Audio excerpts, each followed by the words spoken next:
नमस्कार, आप देख रहे हैं CWB हिंदी न्यूज।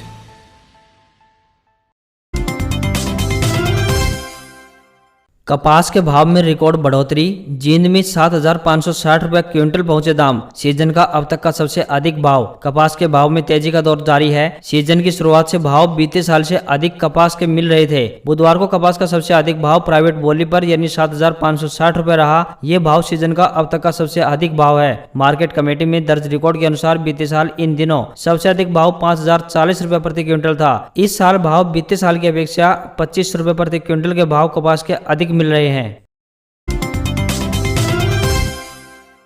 जींद में स्थित महाभारतकालीन ऐतिहासिक तीर्थ स्थल पांडु पिंडारा में बुधवार को सौरपित्र अमावस्या पर हजारों श्रद्धालुओं ने सरोवर में स्नान किया तथा पिंडदान करके तर्पण किया। सनातन धर्म में श्राद्ध का विशेष महत्व माना जाता है, लेकिन अगर किसी को अपने पितरों की पुण्यतिथि याद न हो तो इस स्थिति में सर्वपित्र श्राद्ध अमावस्या के दिन उन पितरों का श्राद्ध किया जा सकता है। ऐसी मान्यता है कि उस दिन श्राद्ध किए जाने से पितरों की आत्मा को शांति मिलती है। इस बार पितृपक्ष की सर्वपित्र अमावस्या पर गज छाया योग बना। इससे पहले ये योग 11 साल पहले यानी सन 2010 में बना था। ऐतिहासिक पिंडतारक तीर्थ पर मंगलवार को शाम से ही श्रद्धालुओं का पहुंचना शुरू हो गया था। पूरी रात धर्मशालाओं में सत्संग तथा कीर्तन आदि का आयोजन चलता रहा। बुधवार को अल सुबह से ही श्रद्धालुओं ने सरोवर में स्नान तथा पिंडदान शुरू कर दिया, जो मध्याह्न के बाद तक चलता रहा।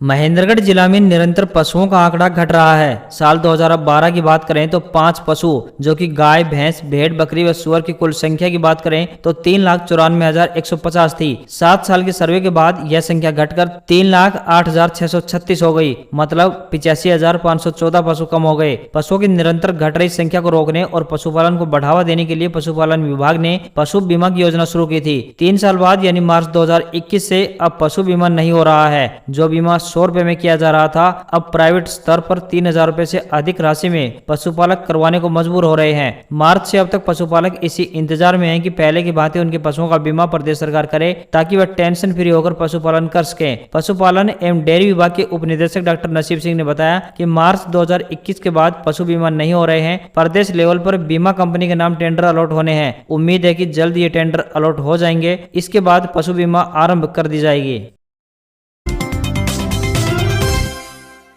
किसानों के हितों को ध्यान में रखते हुए प्रदेश सरकार द्वारा शुरू की गई बागवानी बीमा योजना बागवानी किसानों के लिए एक अभूतपूर्व योजना है। यह योजना किसानों को सब्जियों, फलों व मसालों को प्राकृतिक आपदाओं से होने वाले जोखिम से मुक्त कर उनकी लागत की भरपाई करने में कारगर साबित हो रही है। किसान इस योजना का ज्यादा से ज्यादा लाभ उठाएं। फसलों में बीमारी लगने, असमय पर वर्षा, तूफान, सूखा और तापमान बढ़ने जैसी आपदाओं से उन्हें नुकसान उठाना पड़ता है, लेकिन अभी इस योजना के तहत 21 सब्जियों, फल और मसाले की फसलों को सुरक्षा कवर के तहत उपलब्ध करवाया जाएगा। इस योजना के तहत सब्जियों में टमाटर, प्याज, आलू, फूलगोभी, मटर, गाजर, भिंडी, घिया, करेला, बैंगन, हरी मिर्च, शिमला मिर्च, पत्ता गोभी व मूली। वहीं फलों की बात करें तो फलों की फसलों में आम, किन्नू, बेर व अमरूद सहित मसालों में हल्दी व लहसुन की फसलों को योजना के तहत सूचीबद्ध किया गया है। इस योजना के अंतर्गत सब्जियों व मसालों पर 30,000 रुपए प्रति एकड़ का बीमा किया जाएगा, जिसके लिए किसान को 750 रुपए प्रति एकड़ भुगतान करना होगा। वहीं फलों की खेती पर 1,000 रुपए प्रति एकड़ का प्रीमियम देकर किसान 40,000 रुपए प्रति एकड़ का बीमा करवा सकता है। ऐलनाबाद उपचुनाव को लेकर किसान संगठन भी सक्रिय हो गए हैं। हरियाणा संयुक्त किसान मोर्चा से संबंधित कुछ किसान संगठनों ने अपना उम्मीदवार मैदान में उतारने का ऐलान कर दिया है। हालांकि किसान संगठनों का कहना है कि अगर संयुक्त किसान मोर्चा अपना उम्मीदवार मैदान में उतारता है तो वे अपने उम्मीदवार का नाम वापस ले लेंगे। ऐलनाबाद उपचुनाव में अखिल भारतीय स्वामीनाथन संघर्ष समिति के राष्ट्रीय अध्यक्ष विकल्प प्रचार को उम्मीदवार बनाया गया है, जो कि आगामी 8 अक्टूबर को अपना नामांकन दाखिल करेंगे। हरियाणा संयुक्त किसान मोर्चा से संबंधित संगठनों ने फैसला लिया है कि ऐलनाबाद उपचुनाव में किसान उम्मीदवार उतारा जाएगा, क्योंकि जब तक किसान राजनीति में नहीं आएगा तो व्यवस्था में परिवर्तन नहीं हो सकता। इसलिए विकल्प प्रचार को ऐलनाबाद उपचुनाव में उतारा जा रहा है। इनेलो नेता अभय सिंह चौटाला के चुनाव लड़ने के सवाल पर उन्होंने कहा कि किसानों के समर्थन में उन्होंने इस्तीफा दिया था। अब तक किसानों की समस्याओं का समाधान नहीं हुआ है, बावजूद इसके वे चुनाव लड़ रहे हैं। उन्हें किसान प्रत्याशी का समर्थन करना चाहिए और खुद चुनाव लड़ने का फैसला बदलना चाहिए। लखीमपुर खीरी की घटना के विरोध में आज हरियाणा कांग्रेस द्वारा यात्रा निकाली जाएगी। यह यात्रा पानीपत से होकर लखीमपुर खीरी जाएगी। हरियाणा कांग्रेस प्रभारी विवेक बंसल, प्रदेश अध्यक्ष कुमारी शैलजा, नेता प्रतिपक्ष भूपेंद्र सिंह हुड्डा समेत तमाम कांग्रेस के बड़े नेता विधायक इस यात्रा में शामिल होंगे। गौर रहे कि रविवार को किसानों ने केंद्रीय गृह राज्य मंत्री अजय मिश्र का विरोध करते हुए काले झंडे दिखाए थे। इसी दौरान एक गाड़ी ने किसानों को कुचल दिया था। इससे 4 किसानों की मौत हो गई थी। इसके बाद भड़की हिंसा में किसानों के एक ड्राइवर समेत 4 लोगों को पीट कर मार डाला गया था। इस हिंसा में एक पत्रकार भी मारा गया। इस मामले में केंद्रीय गृह राज्य मंत्री अजय मिश्र के बेटे आशीष मिश्र समेत 15 लोगों के खिलाफ हत्या और आपराधिक साजिश का केस दर्ज किया गया है। हायर एजुकेशन विभाग द्वारा स्नातकोत्तर में दाखिला लेने के लिए शेड्यूल जारी कर दिया गया है। पीजी कोर्स में दाखिला लेने के इच्छुक विद्यार्थी 17 अक्टूबर तक आवेदन करना होगा। आवेदन प्रक्रिया होने के बाद 22 अक्टूबर को पहली मेरिट लिस्ट जारी की जाएगी। विभाग के अनुसार जिले में राजकीय कॉलेज जींद, राजकीय कॉलेज सफीदो व नरवाना, हिंदू कन्या महाविद्यालय, छोटूराम किसान कॉलेज में MA Hindi, MA English, MA MCOM, MSc, MCA, MA geography के कोर्स उपलब्ध करवाए गए हैं। आवेदन की प्रक्रिया 7 अक्टूबर से प्रारंभ होगी। इसके बाद 11 अक्टूबर से दस्तावेजों की जांच शुरू की जाएगी और 19 अक्टूबर तक जारी रहेगी। दस्तावेजों की जांच के बाद 22 अक्टूबर को पहली मेरिट लिस्ट जारी की जाएगी। मेरिट लिस्ट में शामिल विद्यार्थी 26 अक्टूबर तक फीस जमा करवा सकेंगे। इससे बाद में खाली रही सीटों के लिए 28 अक्टूबर को ओपन काउंसलिंग की जाएगी। 29 अक्टूबर को दाखिले के लिए पोर्टल को दोबारा से खोला जाएगा। हरियाणा सरकार ने राज्य के उत्पादों को बढ़ावा और खास पहचान दिलाने के लिए बड़ा कदम उठाया है। हरियाणा सरकार एक जिला एक उत्पाद योजना यानी 1 डिस्ट्रिक्ट 1 प्रोडक्ट स्कीम के तहत राज्य के विभिन्न क्षेत्रों के उत्पादन की मार्केटिंग करेगी। हरियाणा के सभी 22 जिलों में शुरू की गई एक जिला एक उत्पाद की इस योजना को केंद्रीय खाद्य प्रसंस्करण उद्योग मंत्रालय ने मंजूरी दे दी है। इसके तहत अम्बाला की प्याज, पानीपत की गाजर और गुरुग्राम का आंवला और सिरसा के किन्नू को अलग पहचान मिलेगी। इस स्कीम के तहत सभी जिलों में कृषि, बागवानी, दूध, पोल्ट्री आदि क्षेत्रों से संबंधित उत्पाद से जुड़े लोगों को आर्थिक और तकनीकी सहायता प्रदान की जाएगी। इस तरह हर जिले में उत्पादों की पहचान की गई है जिन्हें ब्रांड बनाया जाएगा।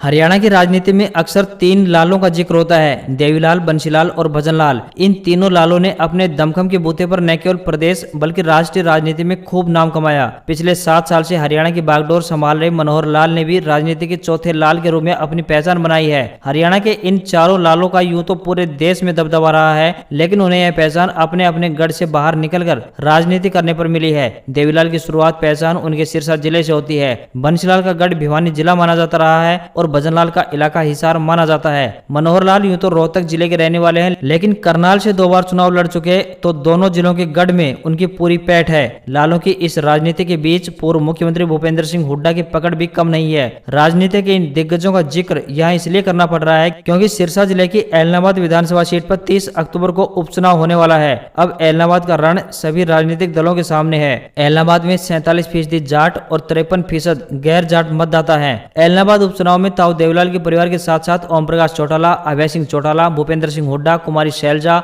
मुख्यमंत्री मनोहर लाल खट्टर, उप मुख्यमंत्री दुष्यंत चौटाला और भाजपा के प्रदेश अध्यक्ष ओम प्रकाश धनखड़ की प्रतिष्ठा दांव पर लगी है। नवरात्र पर कोरोना का असर, मेहरानगढ़, देशनोक, शिला माता, जमुआई माता जैसे मंदिर आज बंद रहेंगे। कैला देवी के दर्शन होंगे। नवरात्र की शुरुआत 7 अक्टूबर यानी आज से शुरू होने जा रही है। कोरोना के चलते इस बार भी राजस्थान के प्रमुख मंदिरों में श्रद्धालु दर्शन नहीं कर पाएंगे। इसमें जोधपुर स्थित मेहरानगढ़, बीकानेर स्थित देशनोक, बांसवाड़ा स्थित त्रिपुरा सुंदरी, जयपुर के आमेर स्थित शिला माता मंदिर और जमुआ रामगढ़ स्थित जमुआई माता के मंदिरों में लोग दर्शन नहीं कर सकेंगे। मंदिर कमेटियों ने राज्य सरकार की कोविड गाइडलाइन की पालना में यह निर्णय लिया है। हालांकि करौली स्थित कैला माता के द्वार श्रद्धालुओं के लिए खुले रहेंगे, लेकिन यहां पर मेला नहीं भरेगा। कोविड को लेकर जारी की गई गाइडलाइन में सांस्कृतिक एवं धार्मिक समारोह, जुलूस, त्योहारों पर लगने वाले मेले आदि पर रोक लगा रखी है। इस कारण नवरात्र पर होने वाले गरबा, माता के पंडाल लगाकर जगराता का कार्यक्रम होता है, वह इस बार नहीं हो सकेगा। त्योहारों से पहले आम आदमी को महंगाई का एक और झटका लगा है। घरेलू एलपीजी सिलेंडर की कीमत फिर बढ़ गई है। तेल कंपनियों ने बिना सब्सिडी वाले 14.2 किलोग्राम वाले गैस सिलेंडर के दाम 15 रुपए बढ़ा दिए हैं। इस बढ़ोतरी के बाद अब राजधानी दिल्ली में रसोई गैस सिलेंडर की कीमत 884 रुपए 50 पैसे से बढ़कर 899 रुपए 50 पैसे प्रति सिलेंडर हो गई है। वहीं 5 किलो वाला सिलेंडर अब 502 रुपए में मिलेगा। तेल कंपनियों ने 1 अक्टूबर को 19 किलोग्राम वाले कॉमर्शियल गैस सिलेंडर के दाम में 43 रुपए 50 पैसे प्रति सिलेंडर तक बढ़ाए थे। पेट्रोल डीजल की कीमतों में भी इजाफा हुआ है। दिल्ली में पेट्रोल के दाम में 30 पैसे तो वहीं डीजल के दाम में 35 पैसे की बढ़ोतरी की गई है। इसके बाद यहां पेट्रोल 102 रुपए 94 पैसे तो वहीं डीजल 91 रुपए 42 पैसे प्रति लीटर पर पहुंच गया है। नहीं रहे रामायण के रावण, 5 तत्वों में विलीन हुए अरविंद त्रिवेदी। मुंबई के कांदिवली वेस्ट स्थित शमशान घाट में हुआ अंतिम संस्कार। सुनील लहरी, दीपिका चिखलिया समेत कई सेलेब्स पहुंचे। रामानंद सागर के पॉपुलर टीवी शो रामायण में रावण का किरदार निभा चुके एक्टर और पूर्व सांसद अरविंद त्रिवेदी का 5 अक्टूबर की देर रात हार्ट अटैक से निधन हो गया। अरविंद की उम्र 83 साल की थी। एक्टर की मौत की खबर उनके करीबी रिश्तेदार ने कन्फर्म की थी। 6 अक्टूबर बुधवार को अरविंद त्रिवेदी का मुंबई के कांदिवली वेस्ट स्थित धाणु करवाड़ी शमशान घाट में सुबह 9 बजे अंतिम संस्कार कर दिया गया। अरविंद की अंतिम यात्रा में उनके फैमिली मेंबर्स और रामायण शो में उनके साथ काम कर चुके सुनील लहरी, दीपिका चिखलिया, समीर राजदास समेत कई सेलेब्स पहुंचे थे। बता दें कि अरविंद त्रिवेदी का जन्म मध्य प्रदेश के उज्जैन शहर में हुआ था। हिंदी के पॉपुलर शो रामायण से घर घर तक पहचान बनाने वाले लंकेश यानी अरविंद त्रिवेदी ने लगभग 300 से ज्यादा हिंदी और गुजराती फिल्मों में अभिनय किया है। साल 1991 में अरविंद त्रिवेदी भारतीय जनता पार्टी के सदस्य के रूप में साबरकांठा निर्वाचन क्षेत्र से संसद सदस्य के रूप में चुने गए और साल 1996 तक इस पद पर आसीन रहे। तालिबान से भारी पड़ी यारी, आईएसआई चीफ फैज हमीद की छुट्टी। इमरान के चहेते थे। यूएस और आर्मी चीफ बाजवा बिफरे हुए थे। अफगानिस्तान में तालिबान की जबरिया हुकूमत बनवाने में मदद करने वाले पाकिस्तान के intelligence chief general Faiz Hamid को पद से हटा दिया गया है। मीडिया रिपोर्ट्स के मुताबिक इंटर सर्विस इंटेलिजेंस यानी आईएसआई चीफ फैज पिछले महीने army chief general Qamar Javed Bajwa से मंजूरी लिए बगैर काबुल चले गए थे। वहां तालिबान नेताओं के साथ सेरेना होटल में टी पार्टी अटेंड की थी। आरोप है कि उन्होंने वहां तालिबान की हुकूमत कायम करने में मदद की थी। जनरल फैज इमरान खान की पसंद थे और अगले साल आर्मी चीफ बनने वाले थे। बताया जाता है कि उनकी काबुल यात्रा से जनरल बाजवा के अलावा अमेरिका भी काफी नाराज चल रहा था। जनरल नदीम अंजुम आईएसआई के नए चीफ होंगे। जनरल हमीद को हटाए जाने की खबरें लंबे वक्त से गर्दिश कर रही थी, लेकिन आर्मी के दबदबे के चलते पाकिस्तान का मेन मीडिया इन खबरों को दबा रहा था। रसायन के नोबेल का ऐलान। मॉलिक्यूल्स बनाने वाले टूल के लिए बेंजामिन लिस्ट और डेविड मैकमिलन को मिला केमिस्ट्री का नोबेल। जर्मन के बेंजामिन लिस्ट और अमेरिका के डेविड मैकमिलन को 2021 का केमिस्ट्री का नोबेल पुरस्कार दिया गया है। एसीमेट्रिक ऑर्गेन कैटालिसिस पर रिसर्च करने के लिए इन्हें यह सम्मान दिया जा रहा है। उन्होंने मॉलिक्यूल्स बनाने वाले टूल्स का निर्माण किया है। इससे पहले 2020 में एमिनुएल चारपेंटियर और जेनिफर डोडना को केमिस्ट्री का नोबेल पुरस्कार दिया गया था, जिन्होंने जीनोम एडिटिंग मेथड डेवलप की थी। 1901 से 2021 तक अब तक 113 बार 188 लोगों को केमिस्ट्री का नोबेल पुरस्कार मिल चुका है। फ्रेडरिक सेंगर अकेले ऐसे व्यक्ति हैं जिन्हें अब तक 2 बार केमिस्ट्री का नोबेल मिल चुका है। माइक्रोसॉफ्ट ने ऑफिशियल तौर पर विंडोज 11 जारी कर दिया है। लैपटॉप और डेस्कटॉप यूजर इसे डाउनलोड कर सकते हैं। लोगों को इसमें कई नए फीचर और बदलाव देखने को मिलेंगे। विंडोज 11 अपडेट के अलावा कंपनी ने ऑफिस 2021 भी जारी कर दिया है। नए कंप्यूटर पर अब विंडोज 11 प्री इंस्टॉल दिया जा सकता है। पीसी में कम से कम 4 GB रैम और 64 GB स्टोरेज होना चाहिए। अगर आपके कंप्यूटर में ओरिजिनल विंडोज 10 है तो ही विंडोज 11 में अपग्रेड करने का ऑप्शन मिलेगा।